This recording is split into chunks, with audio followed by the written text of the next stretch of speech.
US 3.7 lineup is one of the strongest in the entire game, and in my opinion, top 5 lineups to use for fun when I'm not feeling the grind or just want to have fun playing War Thunder. This guide comes from a completely average War Thunder player with a few hours in the game, so probably features some mistakes. The M4 Sherman, one of my personal favorite vehicles in game, which features a good combination of armor, mobility, and a potent anti-tank gun that can easily take control of the center part of the map or on a slight flank. The M24 Chaffee, a speedy flanker with the same gun as the Sherman, much more mobile, and has armor that'll only save you sometimes, another personal favorite vehicle. The M4A1 Sherman, almost the same as the M4, except a little bit more round. The M10, a surprisingly mobile tank destroyer with one of the best anti-tank guns at its BR. The M16 MGMC, a speedy half-track with enough 50 cals to make any American cry. And the F4U-1D Corsair, high-performance fighter aircraft with a nice amount of ordnance. The M4 Sherman is a US Rank 2 medium tank at battle rating 3.7. It is armed with a 75mm M3 gun, which has 104mm of pen at 0 degrees 10 meters. The M60 one-shot is a Tier 2 modification APC-BC shell with an HE filler, which one-shots most enemy vehicles around 3.7. The main feature of its anti-tank repertoire is a single-axis stabilizer. This stabilizer works up to 25 km per hour and gives any tank armed with it a significant advantage over most enemies. Like most US tanks, it features the M2 Browning machine gun on a pintle mount. This machine gun has around 30mm of pen and a decent rate of fire, and is the bane of light tanks, tracks, and low-flying planes. The main gun is effective at short to medium distances against all targets, and at long range, only some light and medium tanks can be destroyed. The main gun has 10 degrees of gun depression at good elevation angles, allowing it to engage behind decent cover and over hills. The Sherman is a mobile vehicle with a modest top speed of 38 km per hour, which might seem low compared to other similar medium tanks, but you'll see the Sherman beating most other medium tanks to favorable map positions as the acceleration is quite good and it achieves top speed quickly. Its reverse gear is typical for early World War II at 5 km per hour, which is not ideal, but it is better than British tanks. Like many medium tanks, it doesn't have neutral steering, but it does have an above average turning speed if the tank has forward momentum. As for armor, it has 50.8mm at 56 degrees as the upper front plate and transmission covering. There are spots where the driver and bow machine gunner are located that is vertical and has an additional 25mm plate of armor. These spots are the primary weak points in the hull, and most vehicles will have trouble penetrating it. The high angle of the hull, especially while angling the whole vehicle, can ricochet many shells fired at you. The turret features slightly thicker armor from 76 to 89mm, and the gun mantling that is over 100mm thick. These points on the turret can be a bit difficult to pen after the volumetric shells update, and most vehicles can't pen your turret. The side armor is only 38mm thick and will only stop light autocannons, and at higher angles, some low caliber shells.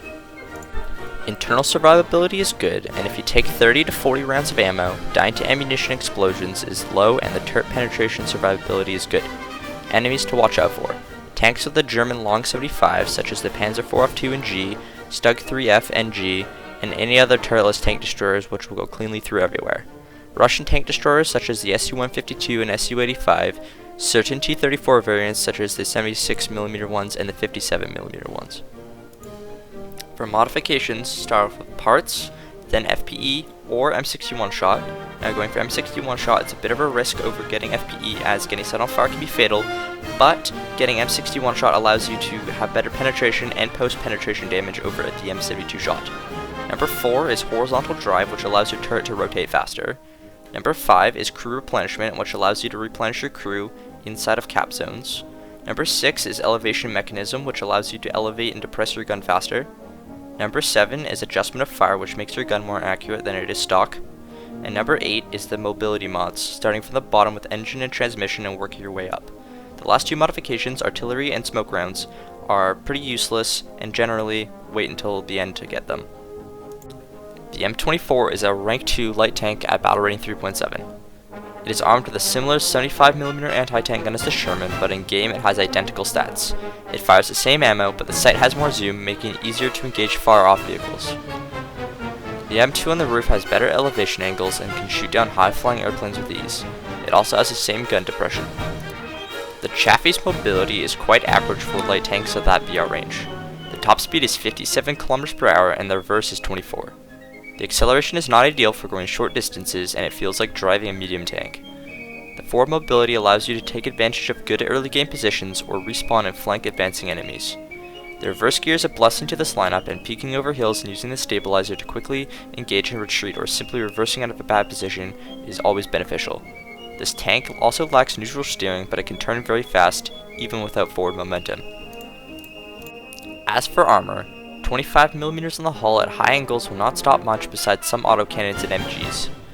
The turret has 38mm of armor on the front, but the gun mantlet can absorb shells sometimes.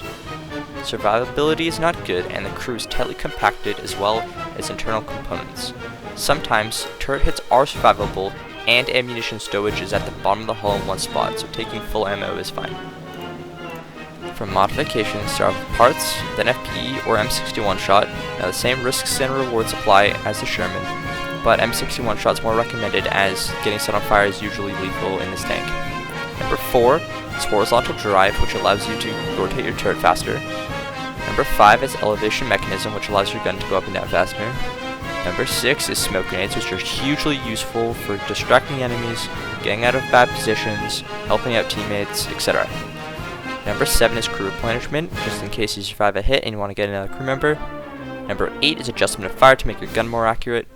Number 9 is airstrike, which allows you to spawn in airplanes for less spawn points. And number 10 is mobility. And starting from the bottom and working your way up is the best choice. And the last 3 modifications are artillery, smoke rounds, and improved optics. I would start off with improved optics, which allows your scouting to work further, and the other 2 are pretty useless overall. The M4A1 Sherman is a rank 2 medium tank at battle rating 3.3. It is armed with the same gun as the M4 and the Chaffee, with identical performance and has a similar sight as the M4. The only difference is that it has 12 degrees of gun depression. It also has the same machine guns and mounting points for them. The mobility is the same as the M4, so definitely be aware of the reverse gear. The armor on paper is the same as the M4 on the hull, but it is cast, making it weaker than the M4. The angle is effective at ricocheting many rounds fired at it, but the top of the upper front plate has hatches that are only 19mm thick and can be penetrated by many autocannons. It is also not recommended to angle your hull, as the rounded sides are only 38mm. The side armor is 38mm thick, and like the M4, is weak to many things. The turret is generally worse overall than the M4 due to it being thinner cast armor. The thickness ranges from 50 to 75mm, and the mantlet suffers from volumetric shells which will absorb them. The internal survivability is, once again, the same as the M4 and has the same internal layout. Enemies to watch out for. Tanks with a German 75mm such as the Panzer IV F2 and G, Stug 3F and G, and other turretless tank destroyers which will definitely go cleanly through your armor.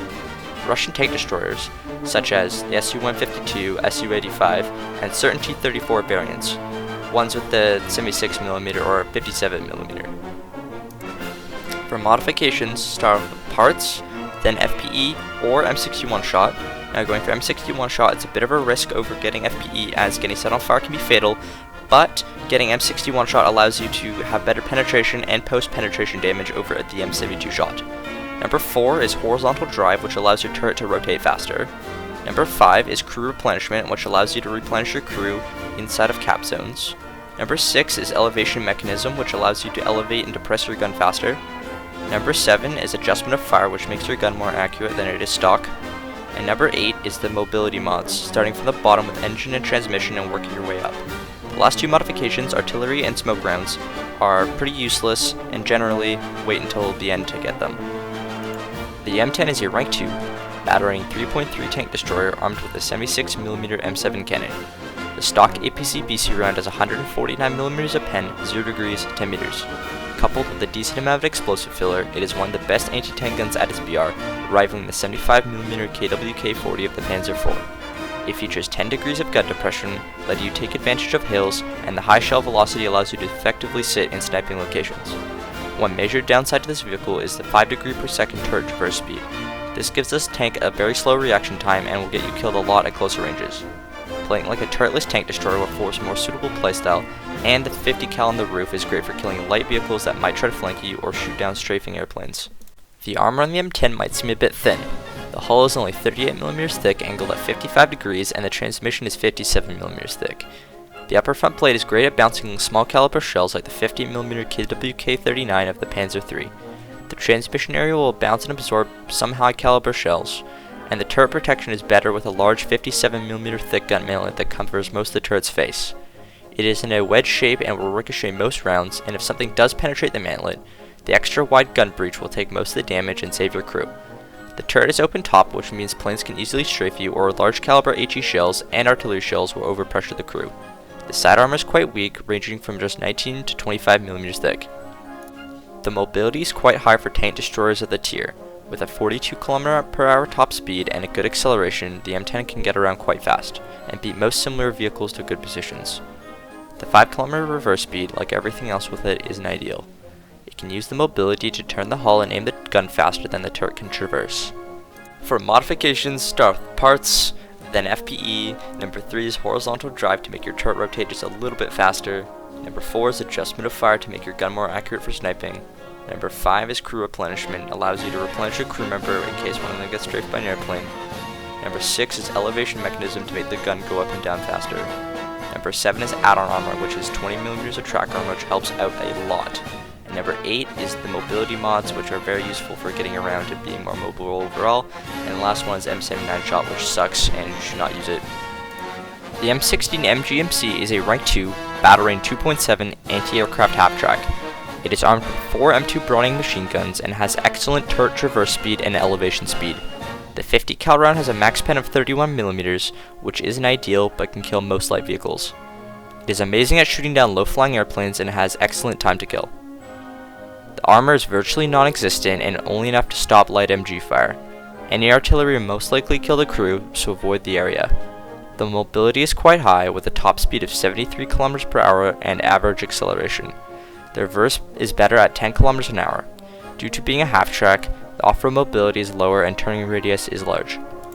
For modifications, start with parts, then horizontal drive, which allows your turret to rotate faster to make it easier to shoot down airplanes. Number 3 is FPE to put out your fires. Number 4 is API, which allows you to do more damage to airplanes. Number 5 is AP, so you can actually pen tanks. Number 6 is elevation mechanism, which helps shooting down airplanes. Number 7 is APIT, which is a full tracer belt, making leading airplanes a little bit easier. Number 8 is the mobility mods, which is useful just in case you want to go drive over to a cap or something. And then the last 2 are crew replenishment and artillery. I recommend artillery as you might be able to get a lucky kill or some damage. And crew replenishment is pretty much useless, as if you get one crew knocked out, you're probably going to die anyway. The F4U-1D Corsair is a rank 3, battle rating 3.3 naval fighter. Armed with 6 M2 Browning machine guns with a total of 2,350 rounds of ammo, 2 1,000-pound bombs, or 8 HFAR rockets, the Corsair is a formidable fighter and ground attack aircraft. It is powered by the Pratt & Whitney R2800 8W water injection engine. This delivers 2,000 horsepower and gives the Corsair a very good low-speed acceleration. The plane has very good energy retention while turning, and it can even go toe-to-toe with the FW-190 and sometimes Bf-109s. For ground attack, the 2 1,000-pound bombs are recommended, and they can single drop, meaning you can kill at least 2 vehicles with them. With an armor destruction radius of 14 meters, these bombs are highly effective at killing multiple targets with one bomb. The 50 cals can be used to kill many medium tanks and light tanks from top down, such as the Panzer III and IV, Stu, Puma, and basically any anti-air that dares exist while you're airborne. For modifications, start off with radiator, then offensive 12mm belts, which gives more incendiary ammo. Number 3 is a compressor and then airframe. Number 4 is engine and then wing repair. Number 5 is engine injection and then cover. Number 6 is ordnance for ground RB. And the last 2 can be unlocked later on, as they are not the most useful. For usage in battle, I will take the 3 most common low tier maps and give some general strategies for them. I will also have a map of Eastern Europe as the guide for each vehicle's playstyle, as it offers a balance of everything. For Bandit Factory, selecting the top spawn and driving to A is the most recommended strategy. Most enemies will end up going to A, and there are 3 angles you have to watch out for. The one that's to your right a little bit, the one that'll be straight ahead, and the one to the left. The second strategy would be to drive between A and B, but there are 3 primary angles where most enemies will come from. 1 is towards B, 2 is straight ahead towards their spawn, and 3, where most enemies will be going, is towards A. Now there's a lot of kill opportunities here, but there's also a lot of angles to be shot from, so it's a risk versus reward strategy. For Sinai, a good strategy is to drive straight towards C, but in between the rocks and the capture point. Here you'll find two angles, one towards the main road that goes straight towards C, and two towards some rocks that comes from their spawn. Here you'll find most enemies, and there's a lot of cover, so stacking up kills is pretty easy. Another good strategy is to drive straight towards the middle of the map in between B and C. Here you'll find two angles, one towards their sniping location facing their spawn, and two towards people going up to B, which is a bit of a long range, but is pretty effective at killing most enemies because they're side on towards you. For Eastern Europe, one of the best strategies is to drive straight up the middle of the map towards B. Here you'll find two angles, one straight ahead towards A, where most enemies will be coming from, and the other one is towards the side, which most enemies that are trying to flank will be. The middle part of the map is one of the key positions on the map and will be a dominating position if you can keep it. A second strategy for Eastern Europe is to flank C and go way wide of B. Here you'll find two angles, one towards the cap, which will allow you to side shoot most enemies pushing up, and two is towards their spawn, which locks it down and prevents their reinforcements. The M4 and M4A1 can be used in a variety of ways. Usually, you can drive straight into cap circles and do well at taking hits and dishing them back out using the tank's quick reaction time to get the first shot off. Another good strategy is to slightly flank the cap, using the cover that is available to catch many players off guard and deal with the more dangerous threats and have a lower risk of dying. The final option is to flank wide and try for some long range shots, but usually this takes a while and most lower tier maps do not support this playstyle. The M24, however, can do well at the first two strategies, but taking hits is usually fatal, so driving straight towards the enemy doesn't always work. Using a slight or wide flank benefits your mobility and quicker reaction times to get the first shots off or get to favorable map positions. The M10, having one of the slowest turrets at rank 2, is more suited to hanging back a bit and using the powerful 76mm to take down tough targets such as the KV-1 and Sherman while in a hull down position. The M16 is only good at shooting down airplanes, so staying inside the spawn is a good idea. Alternatively, you can use the high top speed to quickly decap a point and stop ticket bleeding, which is very useful for your team. The Corsair, with bombs equipped, is best used to quickly get 2 or more tank kills and take down vulnerable planes and then either rearm or keep the skies clear for the team and spot ground targets by shooting them.